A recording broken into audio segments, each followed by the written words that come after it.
Resonance से मैं Devesh Gupta, faculty social science. Current affairs discuss करने जा रहे हैं मई 2022 के। देखें, पहली स्लाइड हम लोग डिस्कस करेंगे। A yellow road like structure has been discovered by an exploration team at the bottom of which ocean. इस क्वेश्चन में डिस्कस किया गया है कि किस ओशन के बॉटम में येलो रोड लाइक स्ट्रक्चर पाया गया। It was news of front page in most of newspaper. ये भारत के सभी समाचार पत्रों में और विश्व के सभी समाचार पत्रों में फ्रंट पेज की न्यूज बनी। तो ये किस महासागर में पाया गया है? तो देखिए, I would like to highlight this image like this. It is structure of bricks. Small ये पीसेस के रूप में जो दिखाई दे रही है, ये ब्रिक्स दिखाई दे रही है। और यहां पर देखिए, ओवरऑल अगर हम बात करें तो ब्रिक्स का एक स्ट्रक्चर मिला है। ये सब्जेक्ट टू डिस्कवरी है। ये किस सिविलाइजेशन से जुड़ा हुआ रहा होगा? जैसे द्वारिका के अवशेष अभी भी महासागर में डूबे हुए पाए जाते हैं। तो ये किस महासागर में पाया गया? सारे स्टूडेंट्स के लिए येलो कलर यहां पर इंपॉर्टेंट है, जो मैं आप लोगों से अभी डिस्कस करूंगा। देखें, इट अपीयर्स, ये जो रोड मिली है वो किस कलर में अपीयर हो रही है? येलो कलर में दिखाई दे रही है, पीला रंग। तो why it appears yellow? Due to volcano reaction it appears yellow. ये सड़क पीली क्यों दिखाई दे रही है?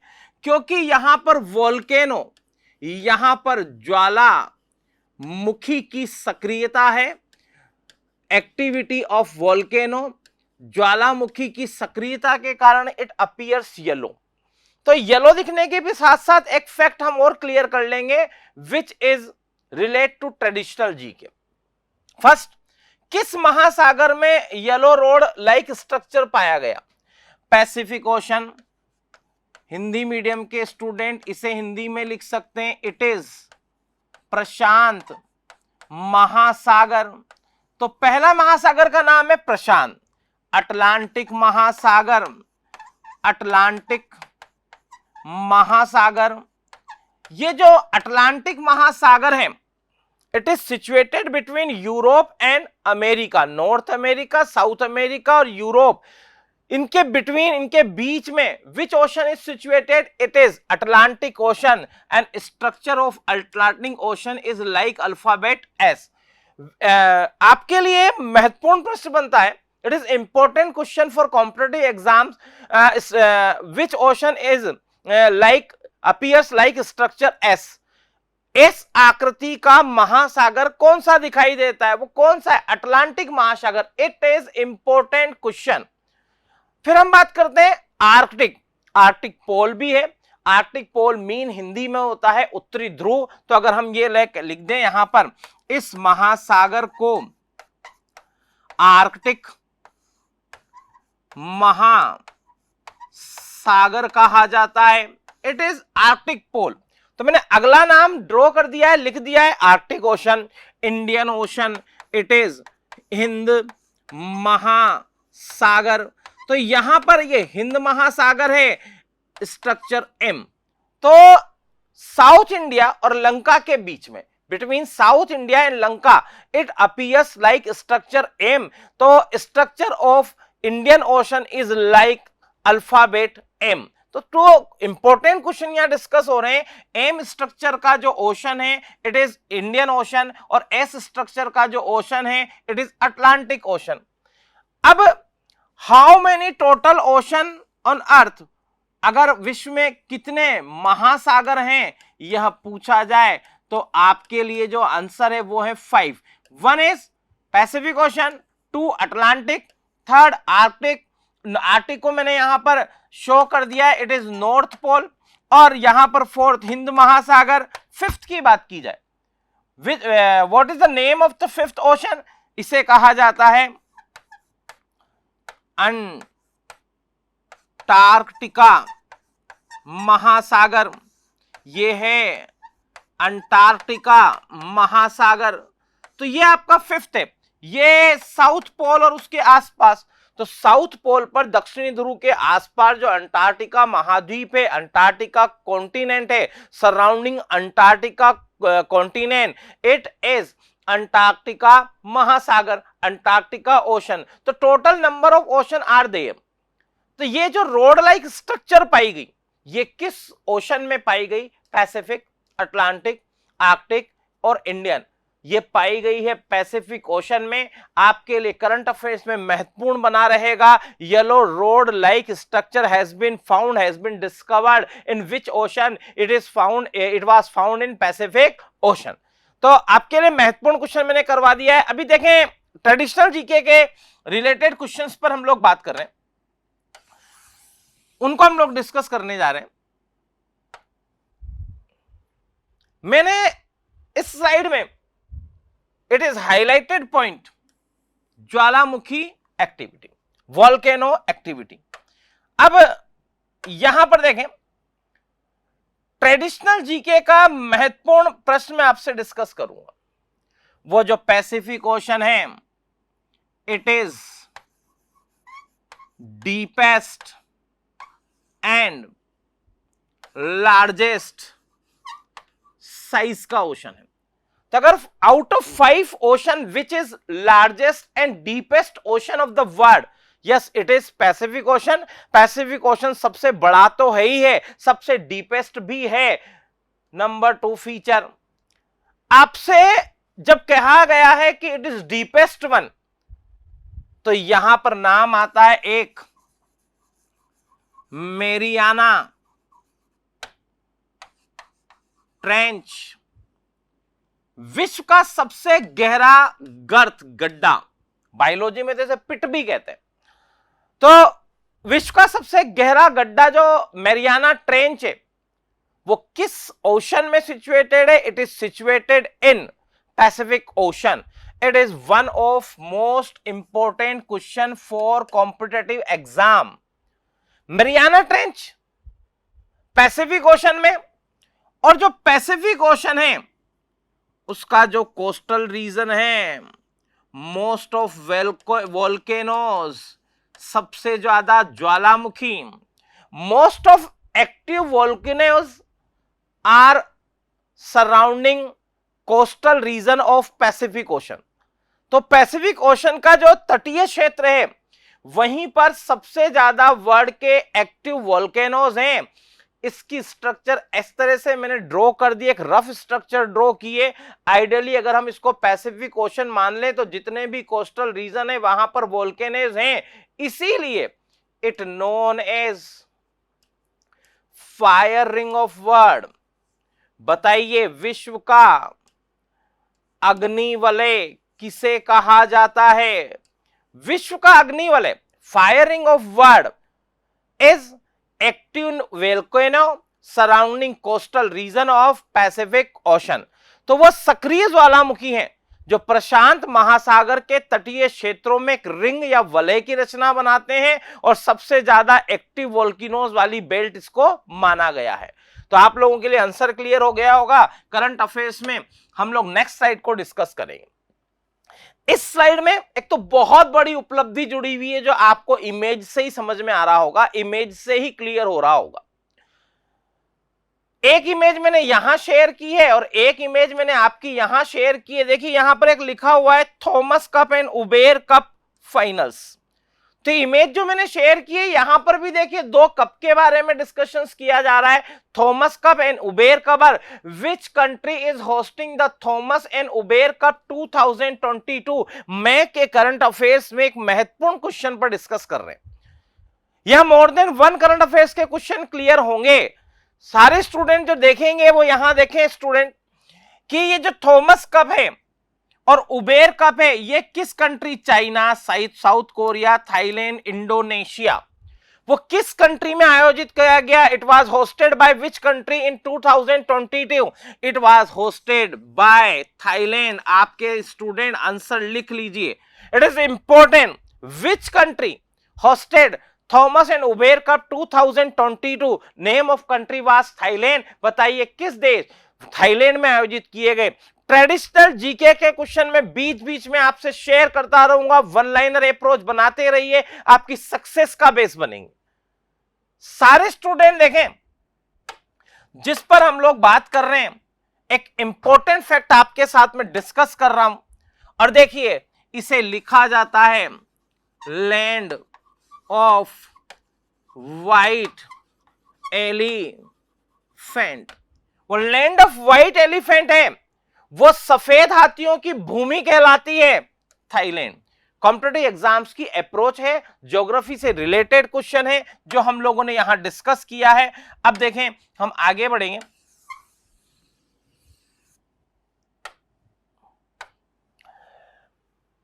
इस बार का थॉमस कप और उबेर कप कहां पर आयोजित हुआ? थाईलैंड में।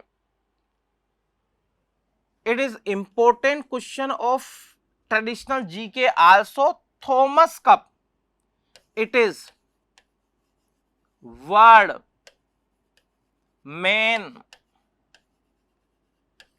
Team championship.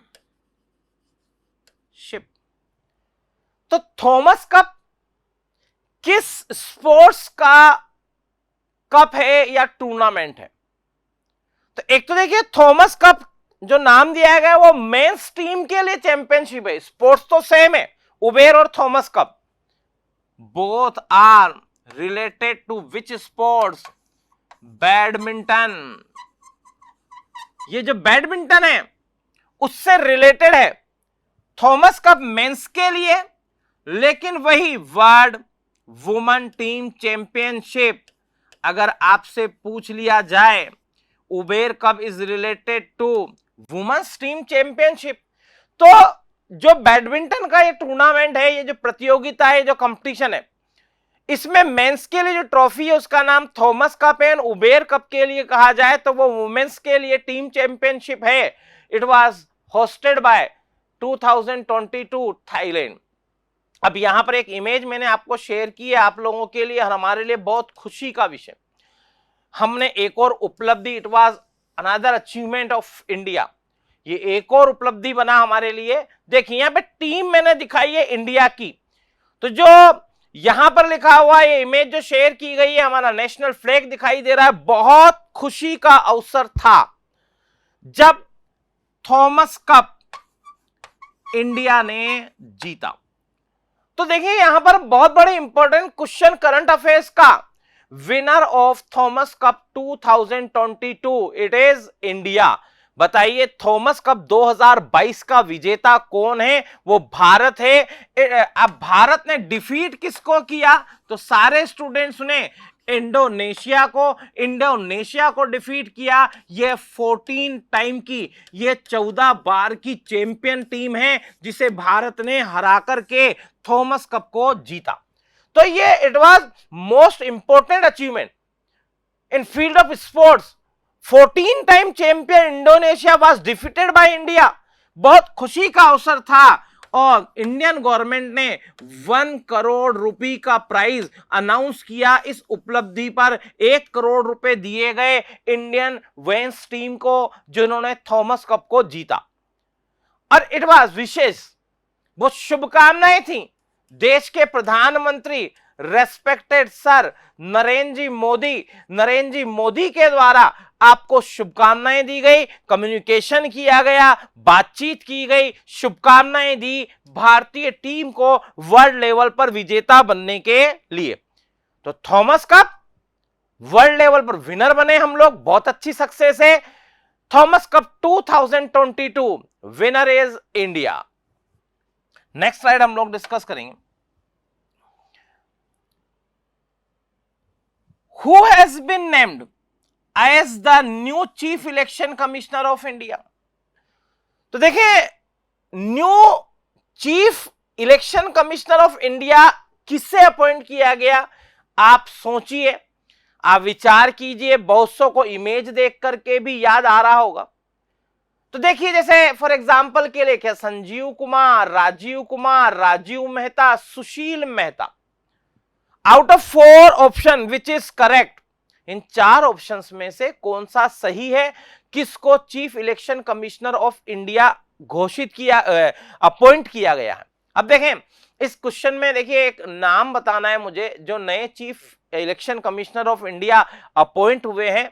Before answer I would like to share some other related fact which is important for competitive exam, and these are related to Election Commission of India. मैं 4 से 5 point note करूंगा, वह आपकी notebook में होने चाहिए। तो देखें, निर्वाचन आयोग, इलेक्शन कमीशन ऑफ इंडिया। तो यहां पर देखें election commission of India, election commission of India, it was founded in which year?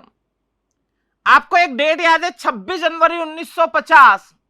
It was founded on dated 25 January 1950।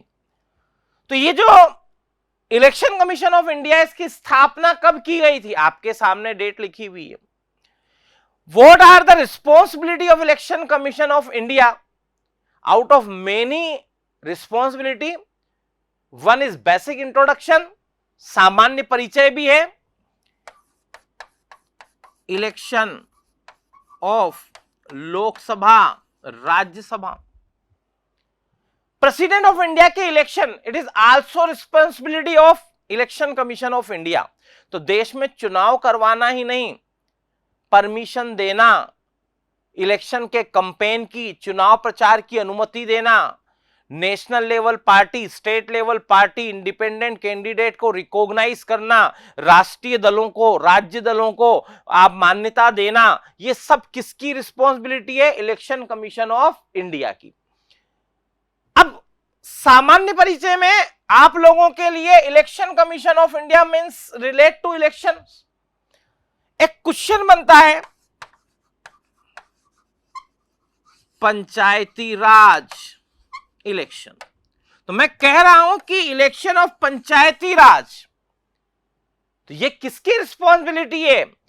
It is not responsibility of election commission of India. सारे student ध्यान रखेंगे, ये बहुत महत्वपूर्ण प्रश्न है कि ये जो पंचायती राज के इलेक्शन हैं, it is not responsibility of election commission of India. इसके लिए एक सेपरेट बॉडी होती है, और ये जो काम है वो किसका है? ये है स्टेट इलेक्शन कमीशन का। ये राज्य स्तर पर एक चुनाव आयोग बनाया जाता है, वो पंचायती राज के चुनाव करवाता है, लेकिन बाकी चुनाव करवाना किसकी जिम्मेदारी है? Election commission of India. तो देखिए यहां पर अगर मैं यहां बात कर रहा हूं, more than one important fact हमने डिस्कस किए हैं। अभी आगे में फिर आपको एक बहुत महत्वपूर्ण प्रश्न डिस्कस करने जा रहा हूं। यहां देखें, किसे new chief election commission of India appoint किया गया है? आपका आंसर कौन है? राजीव कुमार। राजीव कुमार की मैंने एक इमेज आप लोगों के साथ शेयर की है, बहुत अच्छी इमेज मैंने यहां पर आप लोगों के साथ शेयर की है। तो देखें राजीव कुमार, ये इंपॉर्टेंट बने रहेंगे आपके लिए, क्योंकि इनको अपॉइंट किया गया इलेक्शन कमीशन ऑफ इंडिया के रूप में। अभी देखें some few more important fact which are related to election commission of India, जो हम यहां डिस्कस करने जा रहे हैं। एक नाम आया प्रेजेंट में, रेस्पेक्टेड सर राजीव कुमार, आपको अपॉइंट किया गया chief election commission of India. 1 + 2 = 3। Election commission of India में टोटल 3 इलेक्शन कमिश्नर होते हैं। Out of 3, 1 is known as chief election commissioner of India, और ये 2 other election commissioner of India होते हैं। तो चीफ इलेक्शन कमिश्नर एक होता है और 2 इलेक्शन कमिश्नर होते हैं, और टोटल कितने होते हैं? 3। अगर टोटल पूछा जाए तो 3। ये वर्तमान में है। इलेक्शन कमीशन ऑफ इंडिया में वो जो first election commissioner of India थे, आज तक इनका नाम कॉम्पिटिटिव एग्जाम्स में बार बार पूछा जाता है, ही वाज सुकुमार सेन। तो इलेक्शन कमीशन ऑफ इंडिया के पहले चीफ इलेक्शन कमिश्नर कौन थे? सुकुमार से, और हाल ही में recently who is appointed as chief election commissioner of India, he is mister Rajiv Kumar. तो दोनों नाम आप लोग नोट कर लेंगे, मोर देन वन फैक्ट हम लोगों ने डिस्कस किए हैं। नेक्स्ट स्लाइड पर आ रहे हैं, मैं 2022 करंट अफेयर्स में which company has indigenously built Swati weapon locating radar. मैं थोड़ा सा और स्पष्ट लिख देता हूं, ये नाम जो है वो है स्वाति वेपन का, जो अभी न्यूज में रहा। इसका यहां पर कहा जा रहा है कि भारतीय कौन सी कंपनी प्रोडक्शन करेगी स्वाति वेपन का। क्या हाल है, क्या बीडीएल है, क्या बीईएल है, क्या एस्ट्रा है? जो स्वाति वेपन है उसका जो प्रोडक्शन किया जाएगा उसकी रिस्पॉन्सिबिलिटी किसको दी गई है? भेल को दी गई है। What is full name of भेल? नेम ऑफ भेल इज भारत इलेक्ट्रॉनिक्स लिमिटेड। वो भारत इलेक्ट्रॉनिक्स लिमिटेड है। Bharat electronics limited, it is important, it is relate to production. ये इसका निर्माण करेगी, ये इसका प्रोडक्शन करेगी। What is Swati? Missile attack आपके देश पर हुआ, ये रडार आइडेंटिफाई करेंगे इसको। भारत की तरफ कोई भी दुश्मन की मिसाइल अगर अटैक करती है उसको आइडेंटिफाई किया जाएगा। This counter battery radar is design to detect, track incoming artillery and rocket fire. तो भारत के ऊपर अगर कोई भी रॉकेट फायर किया जाता है तो उसको ट्रैक करेंगे। तो ट्रैक करने का जो काम है उसकी ट्रैकिंग करने के अलावा स्वाति वेपन में क्या इंपॉर्टेंट है, ये रडार सैटेलाइट से लिंक होगा। और ये देखिए यहां पर जो आगे एक्सप्लेन किया गया इसको समझ लीजिए। To determine the point of origin of counter battery fire. वो कह रहे स्वाति वेपन न केवल आपको ट्रैक करके बताएगा आपके देश पर आने वाली आपके देश पर जो रॉकेट फायर हुआ है उसके बारे में, बल्कि वो रॉकेट फायर कहां से हुआ है, प्लेस ऑफ ओरिजिन को आइडेंटिफाई करेगा जिससे हम उसको डिस्ट्रॉय कर पाए। What is Swathi weapon? It is battery operated weapon locating radar. तो वेपन आपका जो है बैटरी ऑपरेटेड होगा, battery operated weapon locating radar है, it is known as Swathi. 12 Swathi battery operated weapon locating radar जो हम डिमांड की है गवर्नमेंट ऑफ इंडिया ने, तो यहां पर जो ये डिमांड की गई है वो डीआरडीओ के द्वारा की गई है। Because of it was developed by DRDO and production is responsibility of BEL. तो आप सुनेंगे Swati weapon was developed by which department? It was developed by DRDO और at present production of Swati weapon is responsibility of Bharat electronics limited. ये 12 की demand की गई है DRDO के द्वारा because of India China border पर इन्हें लोकेट किया जाएगा। भारत और चाइना की सीमा पर सुरक्षा के मद्देनजर हमारी सिक्योरिटी को इंक्रीज करने के लिए 12 स्वाति वेपन अपॉइंट किए जाएंगे, लॉन्च स्टेब्लिश किए जाएंगे, जिनका प्रोडक्शन कौन करेगा? Bharat electronics limited. तो आपका स्वाति वेपन अगर पूछा जाए तो आप करंट अफेयर्स के लिए इसको क्लियर कर पाएंगे, अटेम्प्ट कर पाएंगे। नेक्स्ट स्लाइड पर हम लोग आ रहे हैं जिसको हम लोग डिस्कस कर रहे हैं। Who has been appointed as the new prime minister of Sri Lanka? ये हमारा देश है, अंडमान निकोबार, लक्षद्वीप, मालदीव, और यहां पर सुनेंगे it was known as in ancient history, medieval history, Singhal द्वीप। यह सिंघल द्वीप के रूप में जाना जाता था। तो ये श्रीलंका है। अब श्रीलंका का नया पीएम, तो जितने कॉम्पिटिटिव एग्जाम्स की तैयारी कर रहे हैं student, it is most important advice for them. Neighbour countries for example Nepal, Bangladesh, Bhutan, Burma, आपकी कंट्री के सराउंडिंग जो भी नाइबर कंट्रीज हैं, पाकिस्तान, चाइना, अगर इनमें कोई नया पीएम अपॉइंट होता है, it is important question for competitive exams. प्रतियोगी परीक्षा में आपके देश के पड़ोसी देश जो हैं वहां पर पीएम अपॉइंट किया गया नया, या नए पीएम इलेक्ट हुए, it is important question for competitive exams. तो देखेंगे स्टूडेंट,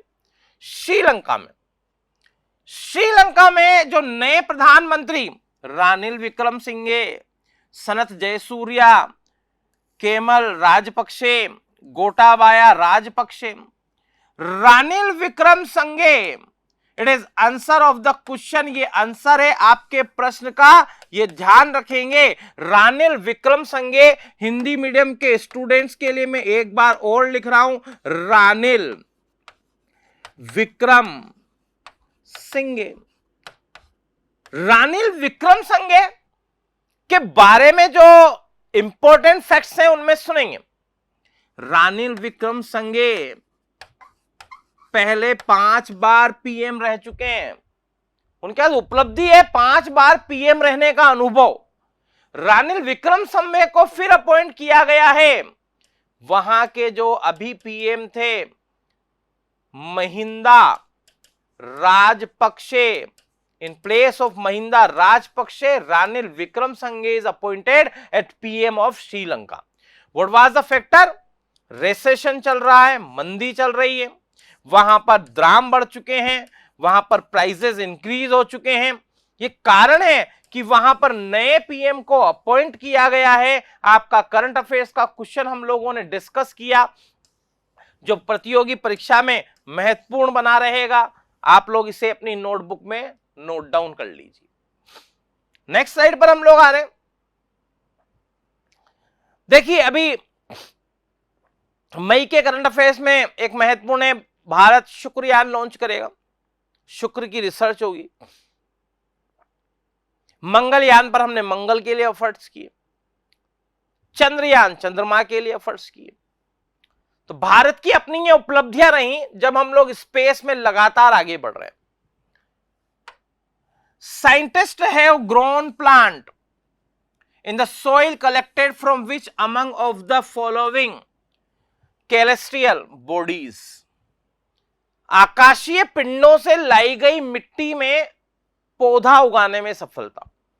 यहां देखेंगे, ये प्लांट्स ग्रो किए गए लेब में, और एबिडोसिप्स रिलेटिव ऑफ मस्टर्ड ग्रीन, अर्बिडोसिस वो सरसों कुल की फसल है या प्लांट है, अर्बिडोसिस। तो ये जो सोइल लाई गई उसमें कौन सा प्लांट ग्रो किया गया? Arabidopsis. It is relative of mustard, ये सरसों से रिलेटेड है। क्या सैटर्न से, मून से, मार्स से? आपका जो आंसर है वो मून। वो बताइए कहां से लाई गई मिट्टी में?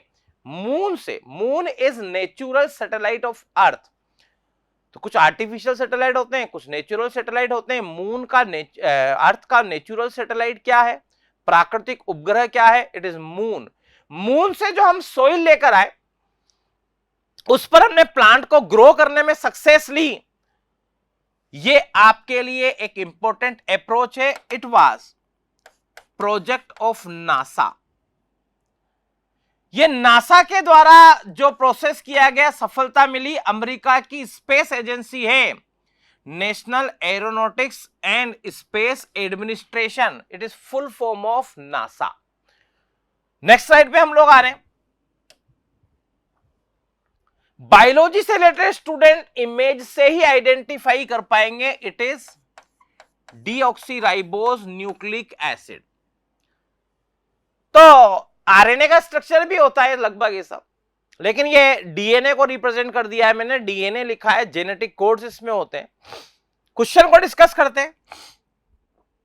विच Indian state is the first to set up gene bank project?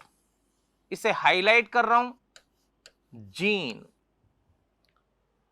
तो जीन बैंक प्रोजेक्ट पहली बार भारत में किस राज्य के द्वारा? क्या वो केरला है, क्या तेलंगाना है, क्या महाराष्ट्र है, वेस्ट बंगाल है? जिस स्टेट में, आप सोचिए, आंसर पर विचार कीजिए, जिस स्टेट में भारत का पहला जीन बैंक स्टेब्लिश किया जाएगा या जीन बैंक प्रोजेक्ट लिया गया है, उसके जो 7 थीम्स हैं, मेरीन बायोडाइवर्सिटी, जो समुद्री बायोडाइवर्सिटी है, जैव विविधताएं हैं, उनके जीन्स को प्रिजर्व किया जाएगा, अलग अलग स्पीसीज, लोकल क्रॉप, स्थानीय फसलों के बीज, इंडिजीनियसली कैटल ब्रीड्स, भारतीय पशुओं की नस्लें, फ्रेश वाटर में जो बायोडाइवर्सिटी है उसके जीन, घास के मैदान, झाड़ियां और एनिमल, जो चरने वाले जंतु हैं, वो biodiversity, conservation and management plants for areas under forest right.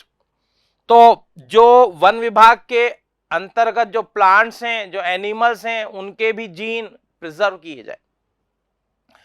Rejuvenation of forest areas, इसमें कहा गया कि इसके द्वारा जीन बैंक के माध्यम से ये भी प्रयास होंगे कि हम वन क्षेत्र को बढ़ा सके। अब फर्स्ट ऑफ इट्स काइंड, इस तरह का पहला प्रोजेक्ट है ये, इंडिया में पहली बार जीन बैंक प्रोजेक्ट भारत में किस राज्य में शुरू किया गया है? स्टूडेंट आप लोग आंसर लिख लीजिए, इट इज महाराष्ट्र। महाराष्ट्र में विश्व का पहला जीन बैंक स्टैब्लिश किया गया है। नेक्स्ट की बात करते हैं, genetic and molecular samples will be preserved.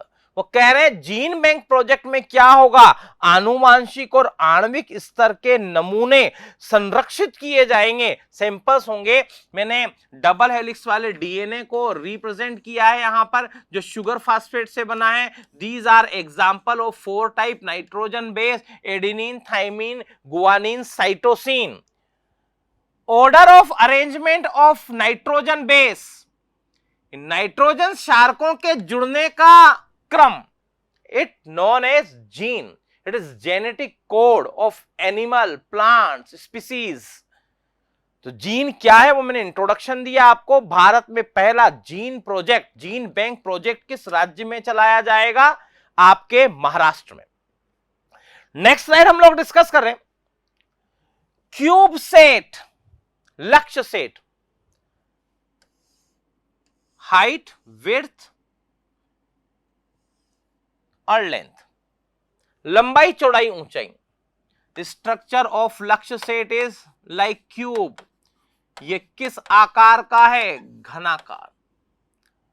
A nano satellite, मैं लिख रहा हूं, इट इज नैनो सैटेलाइट, बहुत छोटे आकार का सैटेलाइट है। Because of Lakshya sat is very small size satellite, so it known as pocket satellite also. बताइए किसे पॉकेट सैटेलाइट कहा गया है? एक बहुत छोटे आकार का सैटेलाइट किसे कहा गया है? लक्ष्य सेट को। Built by Indian research scholar, Bharat के खोजी वैज्ञानिकों के द्वारा यह बनाया गया, खोजा गया। एंड इट वाज लॉन्च्ड, इससे लॉन्च किया गया। From which country? United state America, United kingdom, Australia और इजराइल। ये आपका लॉन्च किया गया कहां से? यूनाइटेड किंगडम से। बिल्कुल ये वही देश है जिसे आप ब्रिटेन कहते हैं, और एक नाम जो यहां पर लिखा हुआ है यूनाइटेड किंगडम। तो यूनाइटेड किंगडम की अगर हम लोग बात करें, what is difference between Britain and United kingdom? Britain is name of country, लेकिन अभी भी कुछ डिस्प्यूटेड रीजन, कुछ डिस्प्यूटेड ऐसे क्षेत्र हैं जिन पर ब्रिटेन अपना अधिकार मानता है या उनको लेकर अन्य देशों से डिस्प्यूट है, तो उन सबको इंक्लूड कर लिया जाए तो वो इसको लिखते हैं इट इज यूनाइटेड किंगडम। मैंने यूनाइटेड किंगडम की आपसे चर्चा की है। तो वो सैटेलाइट लक्ष्य सेट जो कि हाल ही में किसी देश से लॉन्च किया गया, आपका वो कौन सा है? यूनाइटेड किंगडम से हमने इसे लॉन्च किया। नेक्स्ट स्लाइड हम लोग पढ़ रहे हैं, जिसने न केवल इंडियन हिस्ट्री में बल्कि वर्ल्ड लेवल पर ये एक सबसे महत्वपूर्ण प्लेसेस के रूप में हाईलाइट हुआ है, और इट इज राखीगढ़ी। तो देखेंगे ये लिखा हुआ है राखी गढ़ी। हिंदी मीडियम के स्टूडेंट्स के लिए मैं एक बार और लिख देता हूं, it is Rakhi Garhi. Which was seen in the news, news में था। It is Harappan site located in which state. मैं आपको फिर बता दूंगा कि केवल not is Harappan site, Harappa he evidence के रूप में यहां फाउंड हो रही है ना, हड़प्पा से पहले, उससे पहले जो आर्कियोलॉजिकल साइट है वो भी यहां पर मिली है। अब देखें, ये कह रहे हैं हड़प्पा की आर्कियोलॉजिकल साइट किस स्टेट में जो अभी न्यूज में रही, पहले तो हम बात करें वो क्या गुजरात है, हरियाणा है, मध्य प्रदेश है, पंजाब में, बहुत इंपॉर्टेंट है। Rakhi Garhi older 5000 BC than Harappan civilization. देखिए कितना महत्वपूर्ण प्रश्न है। वो इंडस वैली सिविलाइजेशन का टाइम पीरियड तो आप 2500 से 1500 बीसी मानते हैं। What was the time period of Indus Valley civilization? It was 2500 to 1500 BC before Christ. But it is important. 5000 BC. मैंने आपको कहा राखी गढ़ी में आईवीसी से भी पहले के, उससे भी ओल्डर एविडेंस मिले 5000 BC। और बड़ा महत्वपूर्ण यह है, jewellery making factory are also found in excavation. यहां पर अभी हाल ही में क्या मिला, ज्वेलरी मेकिंग। क्या स्वर्ण आभूषण बनाने की फैक्ट्री यहां पर मिली? बिल्कुल, यहां पर स्वर्ण आभूषण बनाने की फैक्ट्री मिली है और राखी गढ़ी इसीलिए चर्चा में है। लेकिन it is important site of archaeological department, क्योंकि वर्ल्ड लेवल पर हाईलाइट हुई। और वाई इज इट, वो मैं आपसे डिस्कस कर रहा हूं। Rakhi Garhi situated in Haryana. राखी गढ़ी कहां पर है? हरियाणा में।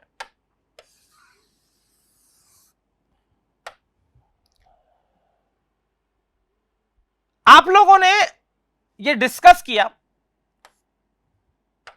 हिस्ट्री से जुड़े student, Indus valley civilization later on it was time period of Vedic age. Vedic age Indian history का वो समय जब 4 वेदास वर कंपोज्ड। वैदिक काल में 4 वेद कब लिखे गए? वैदिक काल के समय 4 वेद जब कंपोज किए गए, नोन एज वैदिक एज। और राइटर ऑफ 4 वेद,